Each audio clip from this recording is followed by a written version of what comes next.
सूर्यवंशी और आप देख रहे हैं वीर सूर्य टाइम्स। आज मौजूद हूं दिल्ली के कालका मंदिर में। आप मेरे पीछे देख सकते हैं, यहाँ हजारों की संख्या में लोग आए हुए हैं और एक बहुत बड़ा आंदोलन कर रहे हैं। इस आंदोलन का मकसद यही है, जो सरकार ने जो मंदिर अपने कंट्रोल में ले रखे हैं उनकी मुक्ति के लिए यहाँ लोग आए हुए हैं। और यहाँ सैकड़ों की संख्या में साधु संत भी मौजूद हैं जो अन्य राज्यों से आए हुए हैं। उनका एक ही साफ तौर पर कहना यह है कि जो मंदिरें सरकार ने जो अपने कब्जे ले रखे हैं, अपने कंट्रोल ले रखे हैं, उनको मुक्त करें, वरना सरकार ऐसा नहीं करती है तो हमारी मांग है जो गिरजाघर हैं, जो मस्जिद हैं, उन्हें भी सरकार कंट्रोल ले। अगर सरकार ऐसा नहीं करती है तो हिंदू समाज बहुत बड़ा आंदोलन करेगा। इसी चर्चा को लेके मेरे साथ मौजूद हैं कालका मंदिर के महंत सुरेंद्रनाथ अवधूत जी। मैं उनसे बात करता हूँ, क्या कहना है सुरेंद्रनाथ अवधूत जी का। हमेशा से धर्म, संस्कृति और शिक्षा के प्रचार प्रसार के केंद्र रहे हैं। हमारे मठ मंदिरों में अनेकों सेवा के प्रकल्प चलते हैं, लेकिन दुर्भाग्य की बात है कि आज़ादी के 78 वर्ष के बावजूद भी लगभग 4 लाख मठ मंदिर हमारे जो विभिन्न राज्य सरकारों ने अधिग्रहित किए हुए हैं। तो अब ये समय आ गया कि सभी संत मिलकर उन मठ मंदिरों की मुक्ति के लिए संवेद स्वर से आवाज़ उठाएं। इसीलिए आज ये मठ मंदिर मुक्ति आंदोलन का शुभारंभ किया गया, जिसमें अखाड़ा परिषद, अखिल भारतीय अखाड़ा परिषद, अखिल भारतीय संत समिति के सभी वरिष्ठ पदाधिकारियों ने मिलकर जो इस आंदोलन का समर्थन किया है और ये आश्वासन दिया है कि इस मठ मंदिर के आंदोलन को हम आगे बढ़ाएंगे और जब तक सरकार हमारे मठ मंदिरों को मुक्त नहीं करती है तब तक जो है ये आंदोलन जारी रहेगा। कितना प्रभाव पड़ेगा सर इस आंदोलन? देखिए, कितना प्रभाव पड़ेगा ये तो सरकार के ऊपर है, लेकिन हमारा प्रयास ये है कि हम अपनी आवाज़ सरकार तक पहुँचाएँ और सरकार से अपील करें कि एक और जहाँ तो हमारे हिंदुओं के मठ मंदिर को जो है अधिग्रहित करते हो, वहीं आज तक एक भी किसी मस्जिद, गुरुद्वारा या चर्च या दरगाह को आज तक जो है अधिग्रहित नहीं किया गया, बल्कि उनको अधिग्रहित करने की बजाय उनके मौलानाओं को वेतन देती है, आर्थिक मदद देती है और जितना हमारा मठ मंदिरों पर जो चढ़ावा आता है उसका अधिकांश भाग विधर्मियों पर खर्च होता है। वो हमारे मठ मंदिरों को विकास पर खर्च करने के बजाय दूसरे धर्मों पर खर्च किया जाता है। तो अब जो समय आ गया कि सभी संत मिलकर इस आवाज़ को उठाएं और केंद्र सरकार से अपील करें कि ऐसा केंद्रीय कानून बनाया जाए ताकि शीघ्र से शीघ्र जो हमारे मठ मंदिर हैं वो राज्य सरकारों के चुंगल से मुक्त हो सकें और जो संबंधित संप्रदाय हैं या संस्थाएं उनको सौंपी जाए। जो देश 70 वर्ष पूर्व स्वतंत्र हो गया हो, जिस देश का संविधान की मूल भावना धर्मनिरपेक्ष हो और वहाँ की सरकारें बहुसंख्यक हिंदू की आस्था के केंद्र मठ मंदिरों का अधिग्रहण करे, वहाँ का पैसा जो श्रद्धा समर्पण के साथ चढ़ाया जाता है उससे दिया जाता है कि मठ मंदिरों का विकास हो, संस्कृति का विकास हो। उस पैसे का दुरुपयोग करते हुए जिहादियों के लिए, राष्ट्रद्रोहियों के लिए लगाया जाए, इससे बड़ा कोई कुकृत्य नहीं हो सकता। सरकार पूर्व नियोजित ढंग से वैदिक सनातन संस्कृति को समाप्त करने का कुचक्र रच रही है। आप सबके माध्यम से, आज की सभा के माध्यम से केंद्र सरकार से मैं मांग करूंगा कि भगवान की कृपा से मोदी जैसा राष्ट्रभक्त और सनातन संस्कृति का प्रहरी मोदी जी प्रधानमंत्री हैं, उनके नेतृत्व में ये देश में प्रत्येक मठ मंदिर को सरकारी अधिग्रहण से मुक्त किया जाए। हमारे यहाँ अखाड़े द्वारे हैं, पंडा पुजारी हैं, उन सबको कुशलता है को मठ मंदिरों का बहुत अच्छे ढंग से संचालन करते हैं और कर सकते हैं। कई डीएम ऐसे हैं जिनको सनातन में कोई आस्था नहीं और डीएम होने के नाते वहाँ का वो मुखिया बन जाता है, दुरुपयोग होता है। कई सरकारें आप जानते हैं वहाँ ईसाइयों को नियुक्त कर देती हैं पुजारी की और वो अभद्रता करते हैं कि उनको कुछ संस्कार तो आता नहीं। तो इस प्रकार के जो दुष्कर्म हो रहे हैं और मठ मंदिरों की परंपरा को जो समाप्त करने का कुचक्र रचा जा रहा है, उससे बाहर आने के लिए एक ही उपाय है कि प्रत्येक मठ मंदिर को अखाड़े से जोड़ा जाए। हमारे जो पुरोहित हैं, पंडे हैं, पुजारी हैं, उनके उसमें किया जाए और समाज के लोगों की संचालन समितियां हैं, उनके माध्यम से हम अपने मठ मंदिरों को कुशल से चलाएंगे। यदि ये धर्मनिरपेक्षता है, किसी गुरुद्वारे को, किसी चर्च को, किसी मस्जिद को, किसी मदरसे को क्यों नहीं लिया जाता? हमारा पैसा वहाँ आप देंगे और आतंकवादी जिहादियों पैदा करेंगे हमारे मंदिर से। ये श्रद्धा का दुरुपयोग है, संविधान के विपरीत कार्य है, अविलंब इसको रोका जाए। मठ मंदिर को मुक्ति आंदोलन की आवश्यकता पड़ चुकी है। पूज्य कालिका पीठाधीश्वर सुरेंद्रनाथ जी महाराज ने ये प्रारंभ दिल्ली से किया है। यद्यपि मैं कहना चाहूँगा कि मठ मंदिर की मुक्ति का आंदोलन मुझे लगता है इन संसदों से तो होने वाला नहीं है। आज मठ मंदिर का आंदोलन अगर मुक्ति का करना है तो जैसे किसानों ने धरना दिए, मुझे लगता है आजकल सड़क से ही आंदोलन मुक्त होते हैं। मुझे लगता है मंदिरों के आज जो अधिग्रहण हो गया है उस अधिग्रहण से मुक्ति के लिए, सरकार के लिए अगर हमें आवाज उठानी है तो सड़क पर उतरना पड़ेगा। हम लोग कहते हैं कि माला और भाला वाले लोग हैं, माला और भाला की बात करने से कुछ होगा नहीं। माला और भाला को दिखाना पड़ेगा कि ये माला है, ये भाला है, और माला और भाला हमें जब दिखाएंगे जब समझ में आएगा।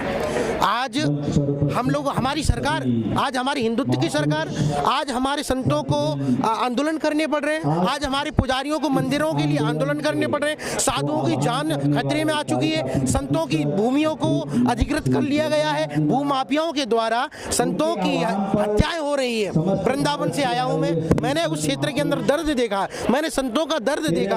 आज साधु की सुरक्षा की आवश्यकता पड़ गई है, आज हमारे मठ मंदिरों को सुरक्षा की आवश्यकता पड़ गई है। आज संत महात्मा ने अपना पूरा जीवन लगाकर आश्रमों को सींचा, मंदिरों को फेमस किया। आज कालिका मंदिर की बात कर लीजिए, कालिका मंदिर पर गुरु परंपरा से चले आए इस मंदिर को आगे बढ़ाने के लिए संतों ने कितना कार्य किए, उनकी परंपरा ने कार्य किए। हम वृंदावन की बात करें, वृंदावन के अंदर पूज्य संतों ने अपने आश्रमों को और मंदिरों को आगे बढ़ाने के लिए ना जाने कितने संतों ने मेहनत की। आज उन संतों की मेहनत रंग लाई, भक्त लोग जुड़े, चढ़ावा बढ़ा। जब चढ़ावा बढ़ा तो सरकार की नजर बढ़ गई, सरकार की नजर उस चढ़ावे पर है, संतों की जमीन पर है। आज सरकार की नजर उन मंदिरों पर क्यों नहीं पड़ती जो देहातों में, गांवों में जीर्ण छीण हो रहे हैं, टूटे हुए पड़े हैं। आज सरकार उन मंदिरों को देखे और उस मंदिर की भी जीर्ण उद्धार के लिए अगर मुझे लगता है सरकार अपना कोई एक अध्यादेश लाए, सरकार एक बोर्ड बनाए, सरकार बोर्ड बनाकर, मैं कहता हूं सरकार को उन जीर्ण छीण मंदिरों के लिए कुछ कार्य करना चाहिए, परंतु सरकार उन मंदिरों के लिए कार्य नहीं करती। जिन मंदिरों पे अधिक चढ़ावा है, अधिक धन है, उन मंदिरों के लिए सरकार की गिद्ध वाली नजर है, वो देख रही है, देखना चाहती है कि यहाँ कितना चढ़ावा, कितना सोना आता है, कितने भक्त आते हैं। आज उन मंदिरों का पैसा बेधर्मियों के कार्यों में लगाया जाता है। बेधर्मी लोग अपने हज यात्रा के लिए, अपने मदरसों के लिए उस पैसे को खर्च करते हैं। सरकार को चाहिए हमारा हुआ पैसा, हमारे हिंदू मंदिरों का पैसा केवल और केवल हमारे हिंदुओं के उत्थान के लिए लगे, हिंदुओं की आवाज उठाए, हिंदुओं के, हमारे क्या गुरुकुल परंपरा नहीं है, हमारी गुरुकुल परंपरा में उस पैसे को लगाएं। हमारे संतों ने कोरोना काल में उस मंदिर के पैसे से ही, अपने दान दक्षिणा के पैसे से कोरोना काल में समाज की सेवा की है। सड़कों पर हमारे संत महापुरुषों ने अपने उस मंदिर के पैसे से, मैं कहता हूँ समाज की सेवा। जब जब प्रलय आती है, केदार की प्रलय हो या नेपाल की प्रलय हो, नेपाल में दुर्घटना हुई, जितना भी भूस्खलन हुआ, तो जहाँ जहाँ मतलब आपदाएं आई हुई हैं, तो हमारे संत महात्माओं ने उस आपदाओं में काम किया है। इसलिए निवेदन करना चाहता हूँ कि सरकार आंख खोल ले। विनय न मानत जलद जड़, गए दिनातीन बीत, और बोले राम सको तब भय बिन होए न प्रीत। इसीलिए संतों की ये हुंकार है और ये आवाज है, धर्म संसद और सड़क पर उतरने के लिए संतों को विवश ना करे सरकार। आज हमारी हिंदूवादी सरकार, जिन्होंने हम संत समाज ने जिनको सींच कर आज दिल्ली की गद्दी पर बिठा दिया, आज मोदी और योगी जैसे कि नेतृत्व में भी आज हमारे मठ मंदिर आजाद नहीं हुए, आज हमारा साधु समाज सुरक्षित नहीं हुआ, तो मुझे लगता है बहुत बड़ा देश पर संकट आने वाला है। अरे संत समाज देश का अभिन्न एक अंग है, संत समाज नहीं। मैं कहता हूं आज तुम्हारा धर्म सुरक्षित है तो ये संत समाज के द्वारा है। संत समाज ने मंदिर और मठों के द्वारा, अपने आश्रमों के द्वारा संस्कृति को बचाए रखा है। इसलिए संस्कृति को बचाने के लिए मैं कहता हूं इस धर्म संसद की आवश्यकता है। इनकी आवाज सुने, हम लोगों की आवाज सुने। सरकार से निवेदन है, अपील है, परंतु इसको कायरता ना समझें। संत की किसी भी मांग को कायरता नहीं, हम मांग करना भी जानते हैं और गीता का उपदेश सुने तो छीनना भी जानते हैं। हम युद्ध का ऐलान भी कर सकते हैं, जैसे अर्जुन को युद्ध के लिए उन्होंने उकसाया, उनको बढ़ाया कि युद्ध के लिए तत्पर हो जाओ। तो आज आवश्यकता है या तो युद्ध, या मैं कहता हूँ हमारा मठ मंदिर हमें लौटा दो। अलग जगा रहे हैं, ये अलग बंद नहीं होनी चाहिए, क्योंकि मैं केवल बोलता नहीं हूँ। मैंने एक जिला का कमांडर मथुरा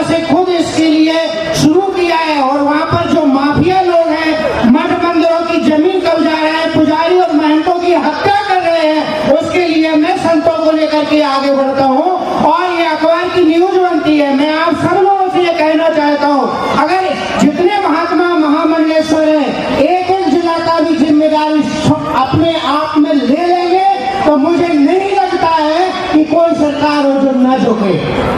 संत समिति के राष्ट्रीय संत समिति के उपाध्यक्ष हमारे महंत सुरेंद्र अवधूत जी की आह्वान पे पूरे हिंदुस्तान से सारे पठाधीश्वर और जगत गुरु महंत सारी देश भर से कम 400 महंत आए हुए हैं, यहाँ पर संत आए हुए हैं। उनका पहले तो मैं दिल्ली प्रदेश विश्व हिंदू महासंघ की ओर से स्वागत करता हूँ, उनका धन्यवाद करता हूँ इतनी बड़ी संख्या में पहुँचने के लिए।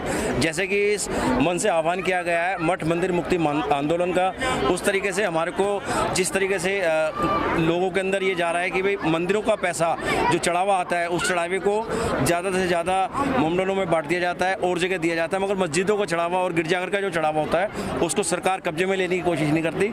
मंदिरों से जो भी चढ़ावा आता है सरकार अपने कब्जे में लेने की कोशिश कर रही है। और सर क्या कहेंगे, क्या लगता है कि आंदोलन से कोई सरकार का फर्क पड़ेगा? ये आज अलग जगह है, आपने भी देखा होगा, आज ज्वाला प्रकट की गई है, अलग जगह गया है, ये अलग पूरे देश भर में घूमेगी और ये पूरा मैसेज लेकर के जाएगी कि हम सब संत और महंत और सारा हिंदू समाज संतों के पीछे है, महंतों के पीछे है। जैसे जैसे महंतों का आदेश होता रहेगा वैसा वैसा ये मठ मंदिर मुक्ति आंदोलन चलता रहेगा, हर देश प्रदेश के कोने कोने तक ये जाएगा। परिचय तो भगवान का है, इस पंच तत्वों की देह का नाम लोग बाल योगी अलखनाथ ओगड़ के नाम से जानते हैं। अच्छा महाराज जी, आज ये बहुत बड़ा आंदोलन किया पूरे देश से, सब क्या कहेंगे? देखिए, सर्वप्रथम तो ये जानना जरूरी है कि आंदोलन का अर्थ क्या है। आंदोलन का अर्थ ये होता है जिसको अणु के अंश पर हिला दिया जाए, किसी चीज को एटॉमिक लेवल पर हिला दिया जाए, सूक्ष्म से सूक्ष्म तरंग को छेड़ दिया जाए, उसको आंदोलन बोलते हैं। तो आंदोलन किया गया तो अपने आप में व्याख्या ही है कि ये आंदोलित हो गया है। और जब पानी का कण कण आंदोलित हो जाता है तो उसको कह देते हैं 100 डिग्री पहुंच गया, बॉइलिंग पॉइंट पहुंच गया, उबलने लग गया। तो वो आंदोलित होता है तभी उबलता है। और देश को बचाना चाहते हैं क्योंकि देश का मतलब है हिंदुत्व, अन्यथा तो ये कोई ना कोई तान बन जाएगा, पाकिस्तान बन जाएगा या फिर अफगानिस्तान बन जाएगा। अगर ये तान बन गया, भारत नहीं रहा, तो फिर ये यहाँ पर जो हिंदुत्व है वो इसकी जड़ मूल है। सनातन को यदि नहीं बचा पाए तो निश्चित रूप से ये तालिबान बन जाएगा और वो हम होने नहीं देंगे अपने रहते। उसके लिए हमें बाद में भी मरना है तो पहले मरना है या कभी भी मरना है, हम तत्पर हैं। समाज अब जाग चुका है। बीजेपी सरकार ने प्रयास किया था, अच्छा है, अब तो जन जन में आंदोलन है और आंदोलन होगा और ये बड़े स्तर पर होगा। और हमें पता है कि सब कुछ आंदोलित हो जाएगा और उबल जाएगा और हम रिलीजियस एंडोमेंट एक्ट को खत्म करवाएंगे, संविधान की कुव्याख्या को खत्म करा के सुव्याख्या करवाएंगे। पहले तो सबके लिए सम हो, उसके बाद देखा जाए कि डेमोक्रेटिक सेटअप के अंदर, लोकतांत्रिक व्यवस्था के अंदर ये देखा जाता है कि बहुसंख्यक कौन है। ये कैसा अपवाद है कि बहुसंख्यक लोग जो हैं हिंदू धर्मावलंबी, वो अल्पसंख्यक तथाकथित अल्पसंख्यकों से पीड़ित हो रहे हैं। ये कैसा संविधान है? ये कुव्याख्या है। इसकी व्याख्या ठीक से हो, इसका प्रयास जरूर करेंगे और देखते हैं हमें किस स्तर पर ले जाने के लिए मजबूर होते हैं लोग। अपना परिचय दें और कहाँ से आए हैं? महामंडलेश्वर परम तत्ववेता संत कमल किशोर जी, हम सहारनपुर से आए हैं, सिद्ध योग मठ अखाड़े से संबंधित हैं। हमारा जी आज देखिए, शब्द है मुक्ति जी। पहली बात तो मुक्ति है तो उससे पहले बंधन भी तो आया होगा जी। तो ये जो बंधन आया है हमारे ऊपर, ये कांग्रेसी सरकारों ने डाला है और ऐसा डाला है कि इन्होंने बिल्कुल ही हिंदुस्तान में, भारतवर्ष में हिंदू को, सनातनी धर्मी को दोयम दर्जे का नागरिक बना दिया है। मठ मंदिरों का पैसा, सारा का सारा चढ़ावा राज्य सरकारें ले लेती हैं, कर्नाटक की, आंध्र की, तमिल की, केरल की, ये सारी सरकारें ले लेती हैं और उसके बाद उसके बदले में तनख्वाह किसे देती हैं या हज यात्रा किसको करवाती हैं? मुसलमानों को। लेकिन किसी भी दरगाह का पैसा वो नहीं लेती, किसी भी मस्जिद का पैसा नहीं लेती, किसी चर्च का पैसा नहीं लेती। तो क्या हिंदू धर्म वालों ने या हमारे मंदिर मठों वालों ने ठेका ले रखा बाकी लोगों का कि इनको पालने का ठेका ले रखा है, इनको खिलाए हम, पैसा हमारा और हमारे ऊपर ही ये लोग इस्तेमाल करते हैं। हमने स्वयं 148 बार रक्तदान दिया है, पूरे भारतवर्ष में, पूरे एशिया में सर्वाधिक। लेकिन जब हम रक्त देते हैं तो हम जाति नहीं पूछते किसी की जाके कि तू किस धर्म का है, किस जाति का है, कहाँ से आया है, कौन अमीर है या गरीब है, नहीं पूछते। लेकिन अब हमें समझ में आने लगा है कि क्या दूसरे लोग, दूसरे धर्म के लोग ज़्यादा रक्तदान देते हैं? क्या उन्होंने कभी अंगदान किया? उसका भी ठेका क्या हम ही ने ले रखा है? ये सोचने का विषय है, ये सोचने का विषय है। मठ मंदिरों का पैसा जो हमारे ही खिलाफ यूज हो जाता है, सरकार उसको लेकर जो अल्पसंख्यक को इनको देती है। ये अल्पसंख्यक नहीं, ये बिल्कुल एक संत समाज साधु जी ने कहा था कि ये अजगर हैं, अजगर की तरह हमारे ही पैसे को खाकर हमारे ही को डसने की ये प्रक्रिया चल रही है। हम चाहते हैं जल्दी से जल्दी हमारे मोदी जी, अमित शाह जी जल्दी से जल्दी संसद में एक कानून लाएं और कानून को राष्ट्रपति जी से पारित कराएं और इसको तुरंत मुक्त करा जाए, जिससे कि ये हमारे हिंदू समाज के लिए खर्च हो, जितना भी धन आ रहा है, और हमारे हिंदू जितने भी मठ मंदिर हैं उनको मुक्त करके उनको जितना औरों को पैसा दिया जा रहा है, मस्जिदों को, इमामों को, वो पैसा हमारा रोका जाए और हमारा टोटल सनातन धर्म के लिए इसका खर्च हो, हमारे सनातन धर्म की उन्नति हो। हम यही प्रार्थना करते हैं और सब हिंदू भाइयों से कहते हैं संगठित हो जाओ, नहीं तो वो दिन दूर नहीं जब दूसरा पाकिस्तान और बांग्लादेश बनने जा रहा है। जितने भी हमारे मेहनत आए इन्हें तहे दिल से हार्दिक धन्यवाद करना चाहता हूं, जो हमारे कालका मंदिर में आके इनने यहाँ पे अपना कीमती समय देके सबको अपने मार्गदर्शन दिया। और जैसे कि विश्व हिंदू महासंघ हमारा प्रयास कर रहा है कि जितने भी हमारे मंदिर हैं उन्हें सरकारों के जो पैसा सारा सरकार ले लेती है, और जो श्रद्धालु मंदिरों में चढ़ावा चढ़ाते हैं वो सोचते हैं कि हम पुजारी जी को या मंदिर में सहयोग के लिए हम ऐसा देके जा रहे हैं, वो सारा पैसा सरकार के खाते में चले जाता है और जितने पुजारी हैं कुछ भी अपने हिंदुत्व के लिए कुछ भी नहीं कर पाते। तो एक ये प्रयास है कि जितना भी मंदिर का पैसा आता है उस पैसे को मंदिर में ही रखा जाए, जिससे मंदिरों में निर्माण हो, पाठशालाएं खोली जाए या गुरुकुल खोले जाए या जो भी धार्मिक जहाँ जिस जगह जरूरत होती है उनमें पैसा खर्च किया जाए। दिल्ली और दिल्ली एनसीआर के आसपास से सभी भाई, ये भाई हमारे बुलंदशहर से आए हैं और बड़ी दूर दूर से लोग यहाँ आए हैं कि जो हमारे मंदिरों का पैसा दूसरे धर्म के कार्यों में, दूसरे लोगों में जो दिया जा रहा है उसको रोका जाए, और ये पैसा गवर्नमेंट को देने की बजाय ये हम लोगों के ही अपने मंदिर के कार्यों में पैसा खर्च हो, जिससे मंदिर की व्यवस्था में पैसा लगाया जाए, मंदिर के जो भी हमारे पुजारी हैं उन पर पैसा खर्च किया जाए। तो इस आंदोलन को हम बड़े जोर शोर से कर रहे हैं और आगे इसको और बढ़ा के ऊँचा ले जाएंगे। और हमारे जो कालका महंत पीठाश्वर महाराज सुरेंद्र नाथ अद्भुत जी महाराज, उनकी अगुवाई में ये प्रोग्राम हुआ है और इसको हम बहुत आगे तक लेके जाएंगे। क्या लगता है इस आंदोलन से कुछ सरकार? इस आंदोलन से मोदी जी भी देखेंगे और केजरीवाल जी भी देखेंगे। जो केजरीवाल जी इस वक्त जो उन्होंने धर्म के प्रति भ्रष्टाचार फैला रखा है उसमें थोड़ा उनकी भी आंखें खुलनी चाहिए। तो बहुत मोदी जी देखेंगे और बहुत सारी चीज़ें, हमारे कानून हमारे हक में बनेंगे। इसीलिए हम सब लोग यहाँ से दूर दूर से पीठाश्वर महाराज, मंडलेश्वर सब आके यहाँ एकत्रित हुए हैं और अपनी आवाज़ को और आगे तक लेके जाएंगे।